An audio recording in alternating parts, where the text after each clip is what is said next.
What's up, everybody? Big Herc 916, getting down fresh out. You know how we do it over here.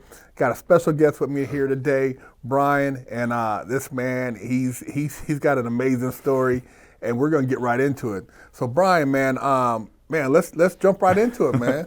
Well, thanks for having me, man. So I've been to prison twice. The first time I went to prison was in 2002 when I was 22 years old. That was for a conspiracy to distribute cocaine.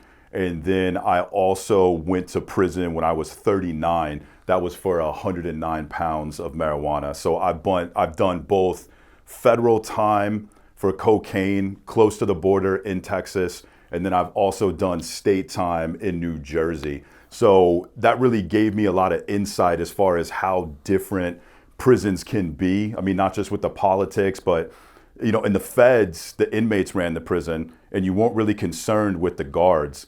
And in New Jersey, it was completely the opposite. The guards were a gang, if I've ever seen a prison gang. Shit. And you had to be really concerned with the guards more so than the inmates. So I'll talk a little bit about that later, but I just want to say one thing. I've done this before, and I'm talking about my prison experience in FCI Bastrop in Texas from 2002 to 2007. So I'm not saying that this applies to every prison across the United States. There's a clear difference both from fed to state and even in the federal system from being close to the border where it's a lot of Mexicans and a lot of cartel versus being in the Northeast where it's just a different kind of population and criminal. So I just want to say that I'm just speaking for my prison experience. I am not saying that this applies to every prison across the United States. And I just want to say that to the viewers too, if you are interested in what goes on in prison, you can't just take one person's story from it. It's absolutely just, you know, so completely different.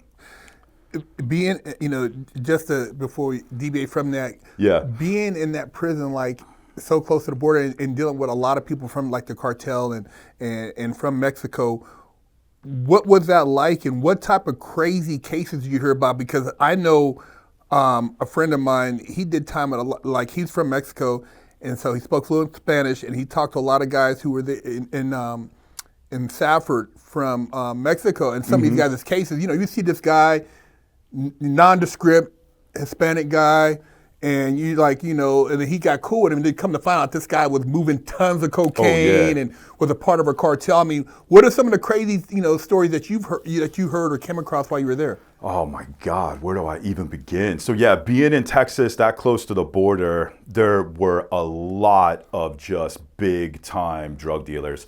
I remember at the end of my bid, I ran with Tango Sananto, so I was one of the only white dudes that actually ran with the Mexicans. There was another dude, they called him White Boy.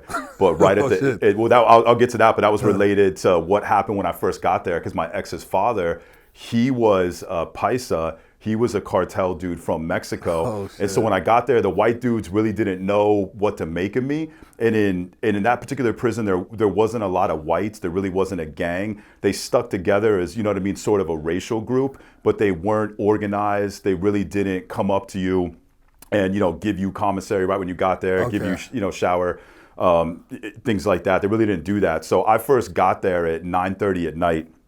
And the next morning I left, and my ex's father was there. I had actually visited him I'd actually visited him in that exact prison about 6 months before I went there. Oh, God. Yeah, so I went, as soon as the doors popped, I went and found him. He was in a different unit. So people know, or they knew who he was. Yeah. So they see this, you know, this white dude just got there and he's walking with, you know, some big cartel guy. So I think that kind of, you know, the whites are just looking at me like, you know, who the fuck is this guy? And then, I mean, I am from West Texas, but I also grew up in Jersey. So I guess my just swag was just a little bit different too. So the whites never really approached me. And like I said, the whites really didn't have a gang per se. They were a loosely organized racial group, if you want to call it that. So I was by myself for about 2 months. Where'd you sit at in the chow hall? What's up? Where'd you sit out in the chow hall? Because that's all political. You know what? There were places that were political, but then there were places that weren't political. Okay. Yeah, is how it was. Okay. It was FCI Bastrop, which is technically a medium low. So the federal system is ADX, USP, and then there's medium highs and medium lows. Those are all in custody. And then a camp is out custody, which is official low status. But people call FCIs low, but it's a medium low if you actually look at the books, how they classify it. So this was absolutely not the worst prison. I mean, I will tell you this. I definitely lucked out. I mean, I still saw people get sliced up with razors, still saw people get their head bashed in, with locks in a sock. I mean, it was still a traumatizing experience, but I would say that I lucked out because it was the least traumatizing experience I feel that it probably could have been, short of going to a camp. I couldn't go to a camp because I had a car chase and they gave me sentence enhancement. So they gave me aggravated assault on a federal officer because they said that I rammed their car, which I didn't. They rammed my car, but whatever. And then there was a reckless endangerment for the high-speed police chase. So because of that aggravated assault on the federal officer, I could never go to a camp. So gotcha. I was there behind the fence for 5 years. So it was, the chow hall, there were places that weren't political. Okay. So when I first got there, I really had no cell to move into. And there was this older black dude, his name was Shabazz. And Shabazz was like, hey, just come live. He was about 32. I was 22 at the time. So, he seemed older. He was about to go home. And Shabazz was like, yo, just live with me. It'll be your cell in 2 months. That really doesn't happen. People don't just get their own cells in 2 months. Well, the reason why Shabazz wanted me to live with him is because none of the blacks liked him. He was like one of those preachers, you know what I mean? He renamed himself Shabazz, like just, always, everybody that would move in there always had a problem with him. So he was definitely smart. Like, I'm always going to be a person that's, going to try to be fucking peaceful. So he had me live in there. And that's what I said. Like, most prisons, like blacks, wouldn't live with whites. But there it was whoever owned the cell, if you could live with whoever the hell you wanted to live with. So, Shabazz was okay. I mean, we'd have conversations about books, but he was definitely, a manipulative fuck. I knew what was, I knew what was going on. I knew what was going on, but I'm like, man, it's 2 months and I get my own cell. Yeah. So Shabazz is about to go home. And he went and he was literally putting keys in Juke's back. Like, that's what I'm saying. He was such a manipulative fuck where he was just trying to fuck with me. So he tells me like, oh, Juke said when I leave, he's going to move in. And I looked at him and I said, what? I said, it's not his cell. You know what I mean? It's my cell. Like, he's got to come ask me. So, of course, Shabazz goes over there, tells something to Juke. Oh, Juke comes in the cell. And Juke and I were actually cool, man. Yeah. Like, even after this whole incident, like, we got along immediately. It was just Juke coming in, trying to test me. And he tried to tell me, like, I'm moving in the cell. And so I was just like, look, man, if you want to fucking get down, we can get down. But this is my fucking cell. You know what I mean? You're not moving in. And Shabazz, of course, was outside the door kind of watching this. Like I said, just a manipulative fuck. Wow. And so we didn't get in a fight. Juke left. Right after that, Juanillo, the guy who spoke for Tango Sananto, he opened up the door and he was just like, yo, homeboy, he's like, why don't you fucking run with us, man?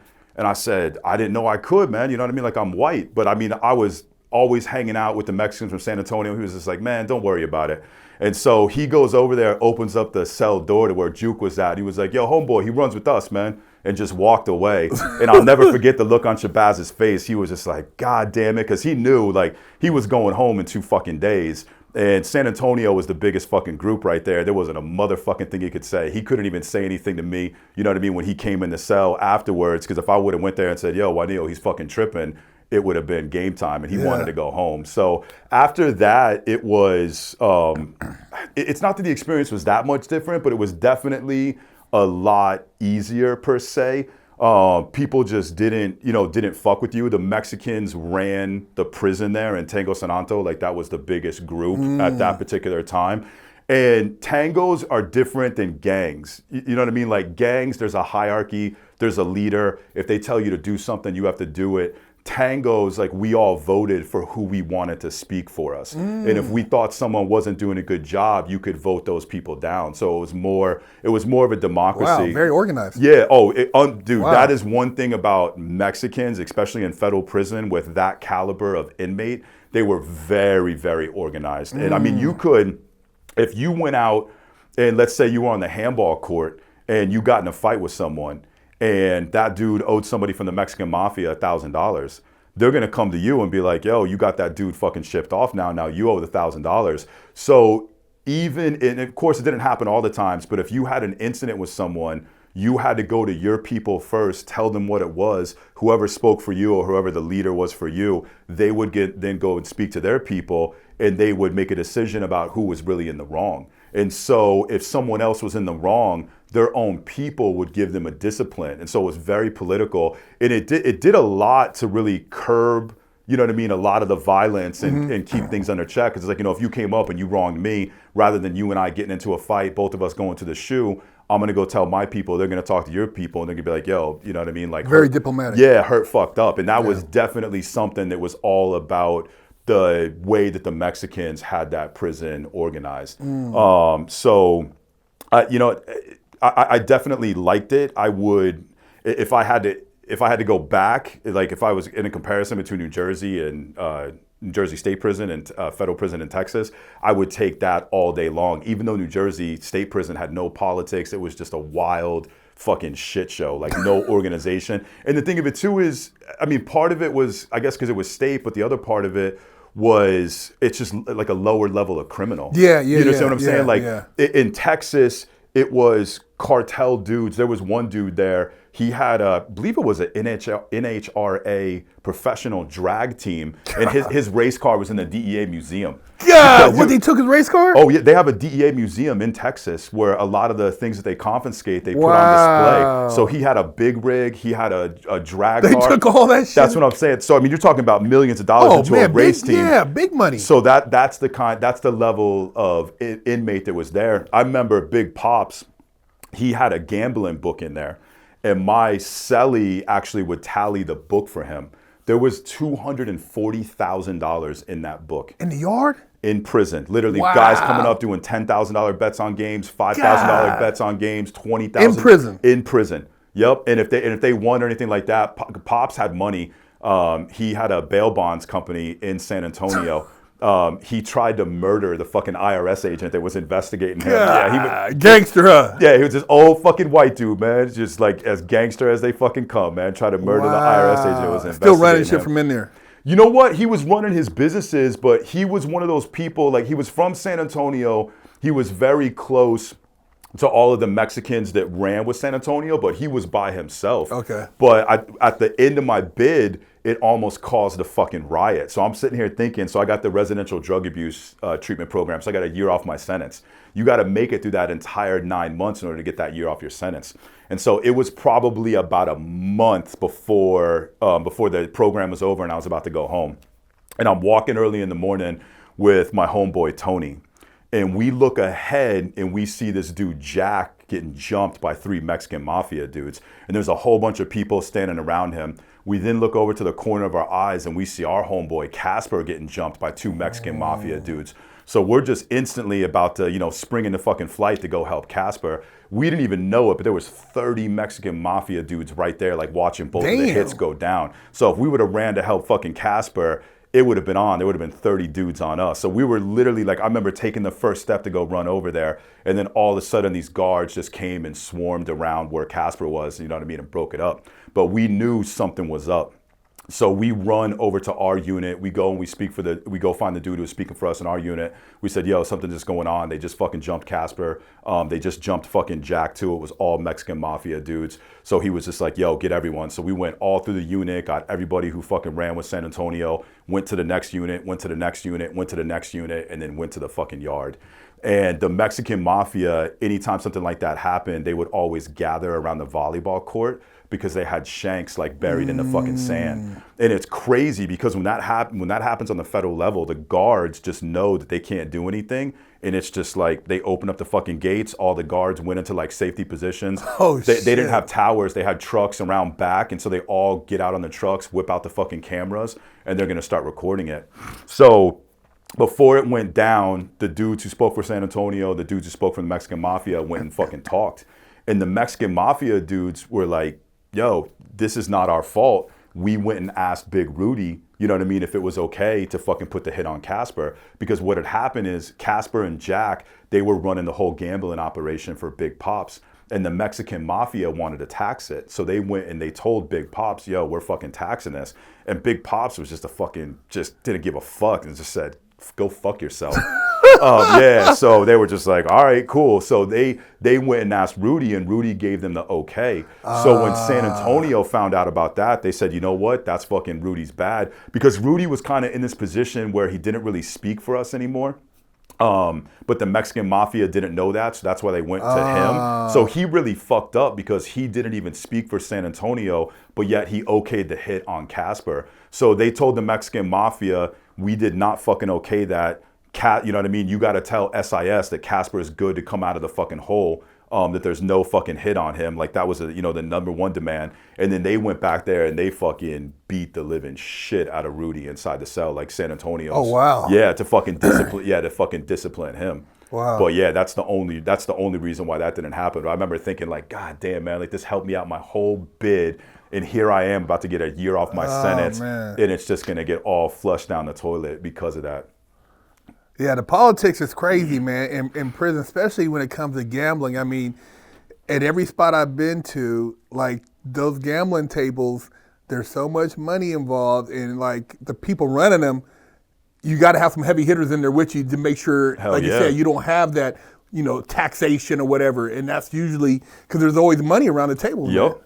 The poker table there it would have 10 players. There was at least $10,000 on the table at all times. Every person sitting down at that table had $1,000 in front of them. In prison, you can go to Vegas and play poker, and there's tables that don't have. That's what yeah, exactly. Yep. And these guys are serious because they'll have it'll be the end of a movie, and they'll leave everything and nobody touch and come back and continue the game. Yep. Yeah. That's major right there. Yeah. No, wow. It definitely is. So, as far as like having seen your father-in-law, I mean, what was like? Did that kind of like open up a lot of doors for as far as people like seeing you in a different light, and did it? Yeah, I mean, I think it did. Like I said, it was about 2 months before I actually started running with San Antonio, but I was always with all the Mexicans from San Antonio. Okay. So it's kind of, it was definitely a loose association up until then. And then they also saw me around my father-in-law a lot, which the whites were really just kind of on the sidelines in that prison. They weren't really involved in anything. There wasn't a white TV room. There was a Mexican TV room. There was a black TV room. It was like a 2-to-1 ratio. For every 2 Mexican rooms, there was 1 black TV room. And the whites would just sit on the outside because they would have big plexiglass windows. Where you gotta watch through the window. Yeah, you'd have to watch the windows. Yeah. But then again, in one of the Mexican TV rooms up on the upper floor where they had the 2-man cells where the guys had been there for a while, there was like a couple of whites in there who actually had places in the TV rooms because somebody left and they gave them their spot. It was definitely a lot of, it was a very, very respectful prison. If you knew how to just not get yourself into bullshit, you could make it through there safely. But I mean, then again, it's also prison. There were numerous instances where and that to me was, I guess, the part that would upset me the most is I'm not a violent person. I've been in plenty of fights, but I've always defended myself. Yeah. I've never been the type of person to go and just because I'm mad at you, you know what I mean, like knock you out. Like if I'm gonna hit you, it's because I'm trying to, defend myself, something like that. So being in prison and having to go through numerous experiences where you're gathering with your homeboys wondering, what the fuck is going on? Am I going to have to fight for my life right now? That was the part that, felt most invasive. Mm-hmm. And I've thought about it a lot because I think about what soldiers go through. And I'm not comparing what I went through in prison to what a soldier goes through. I think what a soldier goes through is, on a whole different level of traumatic and trying. But I would rather go through that because at least I know that if I'm dying on a battlefield, I'm dying for a cause. You know what I mean? I'm dying for my country or something like that. To be in prison and be in a situation where you're thinking, okay, I could die right now. And I could die right now for nothing else other than just the brutal savagery of humanity. That's the part that it just felt so invasive to think like, wow, I could die right now for absolutely nothing because of the, worst that humanity has to offer.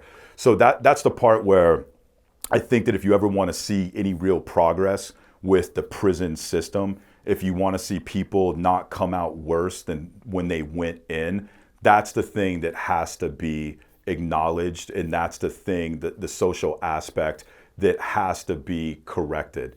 Because when you're in prison and you're forced to live in that kind of environment where at any moment things could pop off, at any moment you could be fighting for your life, whatever it is, that kind of stress, that kind of trauma, that's what's leaving you worse off when you leave.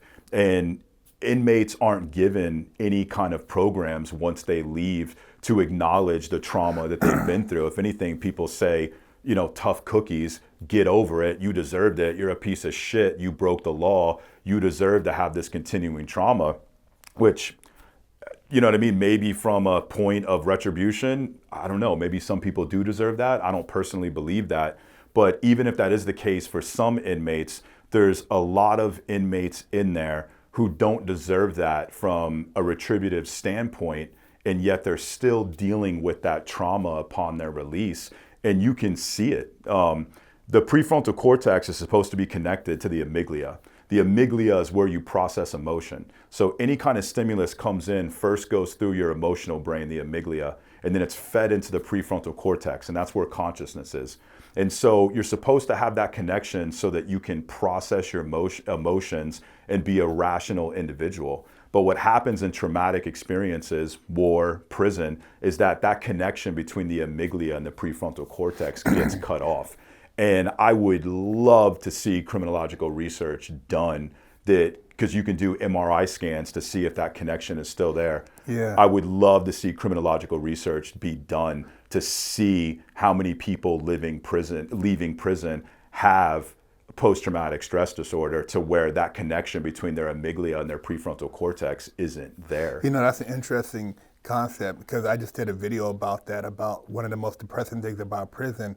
And I remember sitting in there, and I didn't know anybody in prison. Most people show up in the yard, they got homies, this dude's from their block, this dude's from their town. I didn't know anybody, and so to be all alone, and then I didn't have I wasn't like I was trying to tell people to come visit me, because I put myself there, but I'm like, it's the most depressing thing to feel like you're all alone in the world. Yep. And then you're like, if I get into a situation, because I'm a bigger guy, I'm probably gonna get jumped, I'm gonna have to maybe kill somebody. Yep. And then this to be my end.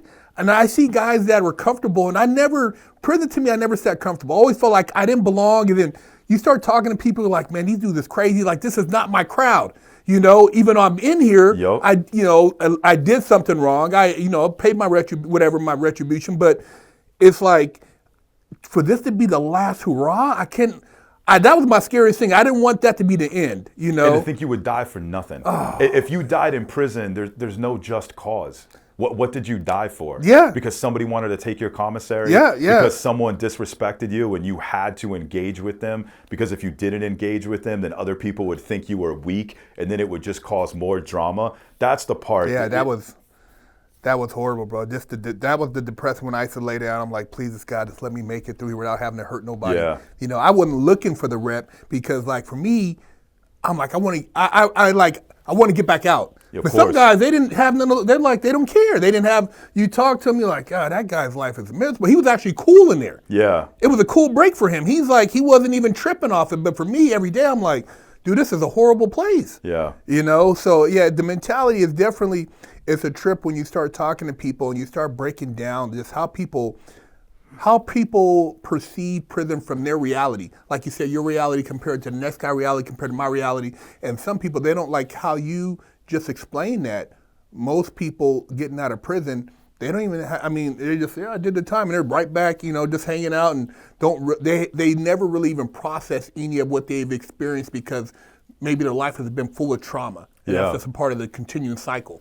Well, unless you take active measures to restore that connection between the amygdala and the prefrontal cortex, it won't come back. It can come back, but you have to be proactive with it. So how many probation departments are acknowledging that and saying, okay, as a part of people's release, we're going to put them through some type of therapy that's going to help them with the trauma, and it's going to help restore that connection between the amygdala and the prefrontal cortex?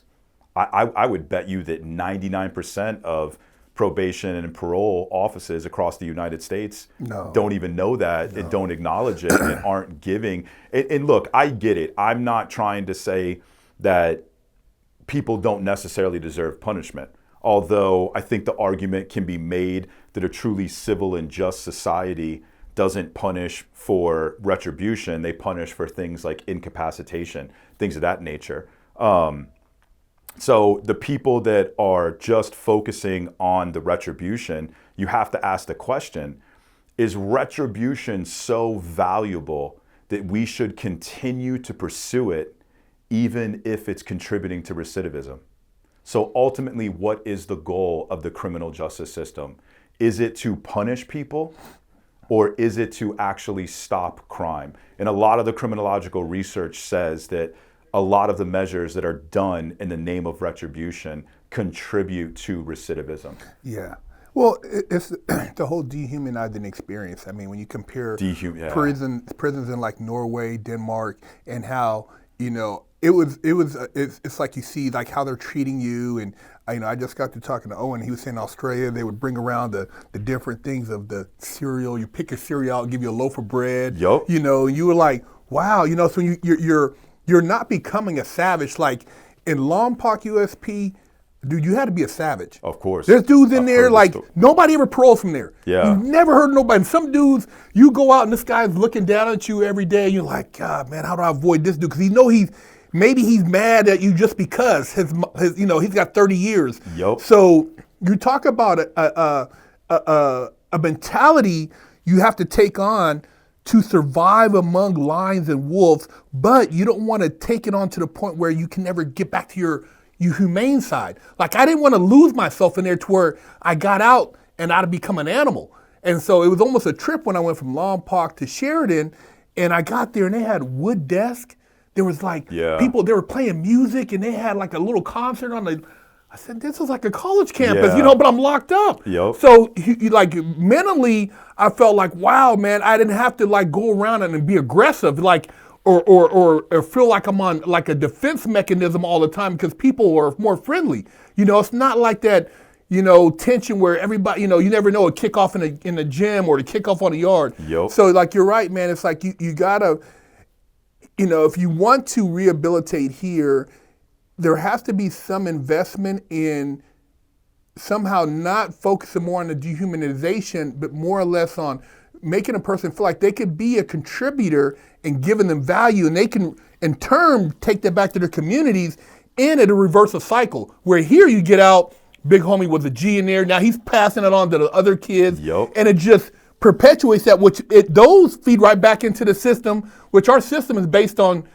job security and these guys going back to these prisons. Yeah. So it's not based on this guy getting out and maybe spreading a different message, what I mean? They need to perpetuate that message. Yep. So, our system is all messed up, man. It's garbage, man.